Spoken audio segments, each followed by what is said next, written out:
व कार्य नहीं करवा सकता तो मेरे राजनीति में रहने का कोई औचित्य नहीं।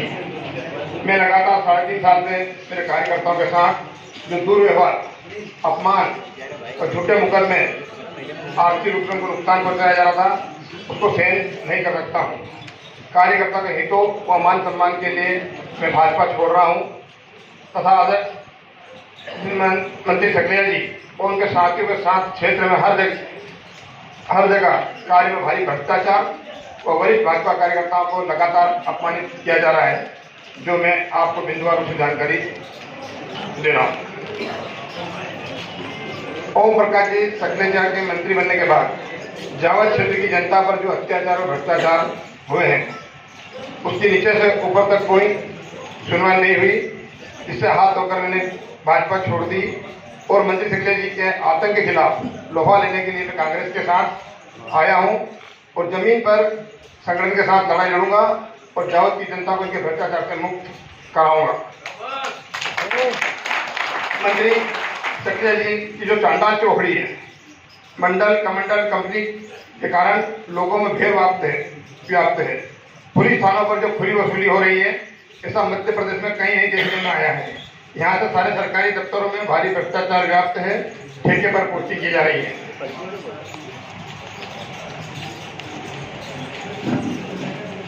20 सालों में जावत को मंत्री सकलेचा जी ने बंधक बना रखा है। वह उनके समर्थकों के लिए जावत कमाई का साधन बन गया है। इसका सबसे बड़ा उदाहरण आसन दंडेरामठ की सरकारी भूमि, जिस पर सकलेचा जी ने अवैध तरीके से हत्या ली और इस पर लाखों रुपए का लोन उठा लिया। इस मामले की भी सीबीआई जांच होना चाहिए। 20 सालों से जावत को व्यापार का हब बनाने का चौथा दावा करने वाले मंत्री सकलेचा जी ने सोलर माफियाओं के साथ मिलकर किसानों की हजारों बीघा जमीन को हत्या लिया और जावत में एक भी व्यक्ति को नौकरी नहीं दी है और ना ही जावत में अब तक कोई जमीन पे कोई उद्योग लगा है। मंत्री सकलेचा जी की खनिज माफियाओं के साथ खुली साठगांठ है। इसका उदाहरण सुवाखेड़ा इलाके में साफ तौर पर देखने को मिलता है। वहाँ की हजारों बीघा जमीन विक्रम सीमेंट फैक्ट्री को दी और इस फैक्ट्री में आज तक क्षेत्र के एक भी बेरोजगार को नौकरी नहीं मिली। यहाँ सिर्फ मंत्री जी ने केवल अपने एक सीपे सलाहकार के अलावा किसी को बेरोजगार को नौकरी नहीं दी है। मंत्री सकलेचा जी की एक तरफ जहाँ गरीब व मजलूम किसानों की जमीनों पर सरेआम बुलडोजर चलवा रहे हैं, वह दूसरी तरफ गोपाल चारण जैसे भ्रष्ट जनपद अध्यक्ष को सरेआम संरक्षण देते हुए दिखाई दे रहे हैं। जबकि गोपाल चारण को पद से तत्काल रूप से हटाया जाना था, वो उसे आयोग घोषित किया जाना था। बाकी आज लगातार वो हर कार्यक्रम में, शासकीय कार्यक्रम में हो या राजनीतिक कार्यक्रम हो, उसमें साथ लेकर घूमते हैं। इसका सीधा संकेत है कि जो गोपाल चारण भ्रष्टाचार कर था, उसमें मंत्री जी का भी कहीं न कहीं हिस्सेदारी थी। मंत्री सकलेचा जी के कार्यकाल में रेत माफिया, खनिज माफिया, जमीन माफिया और पुलिस के दलाल समूचा प्रशासन ठेके पर चला रहे हैं। प्रशासनिक अधिकारी खुद मंत्री सकलेचा जी और उनके करीबियों के आतंक से डरे हुए हैं। क्षेत्र में किसानों को अपने खेत व मिट्टी गिरा हेतु मोरन लाल मिट्टी के नाम पर भी खुली लूट खसोट मचा रखी है। किसानों को भी अपनी खेती में मिट्टी डालने के लिए रिश्वत देना पड़ रही है। मंत्री सकलेचा जी का सारा हिसाब किताब नीमच का एक कथित कारोबारी देख रहा है, जिसके साथ मंत्री जी की हिस्सेदारी है। उसको मंत्री सकलेचा जी ने बेशकीमती सरकारी जमीन नीमच की और जावत की कोड़ियों के दाम भाव में दिलवा रहे हैं। इस पूरे मामले की भी सीबीआई जांच होना चाहिए।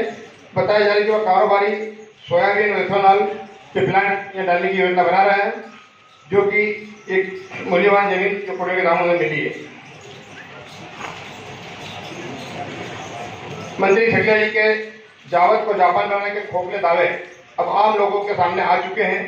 यहाँ जावत क्षेत्र के प्राथमिक स्वास्थ्य केंद्र पर डिलीवरी कराने के लिए डॉक्टर और स्टाफ नहीं है। वहीं 2004 में 30 करोड़ का ट्रस्ट बनाकर जावत की जनता को मेडिकल सुविधा देने का सपना दिखाने वाले मंत्री सकलेचा जी की सारी पोल खोल चुकी है। हिंदुत्व का मंत्र बोलने वाले मंत्री सकलेचा जी ने 20 वर्षों के कार्यकाल में सुखानंद धाम के विकास में एक भी ईंट नहीं लगवाई। यहाँ तक कि वह महिलाओं को वस्त्र बदलने तो कमरे तक की व्यवस्था भी नहीं करवा पाए हैं और लोगों को सांप्रदायिक के नाम से भड़काकर वोट लेने में अग्रणी रहे हैं। मंत्री सकलेचा जी ने भ्रष्टाचार का एक अनोखा सिस्टम बनाया है।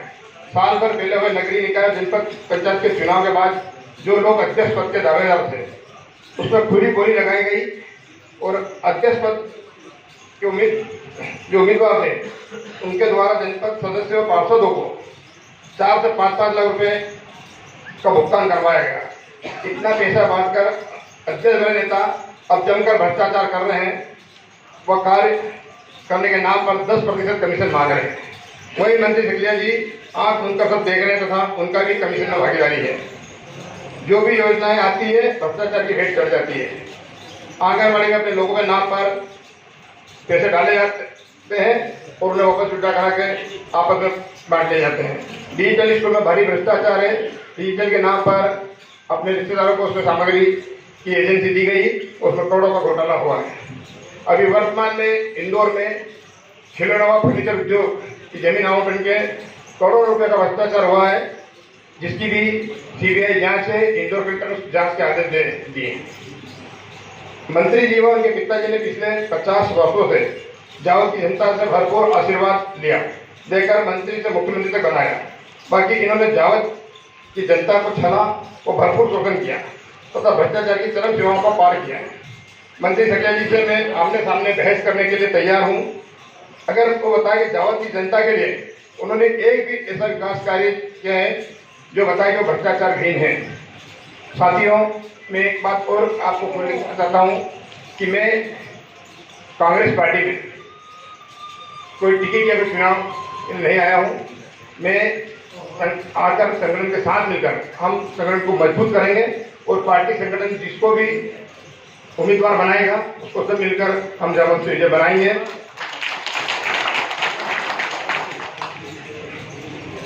धन्यवाद।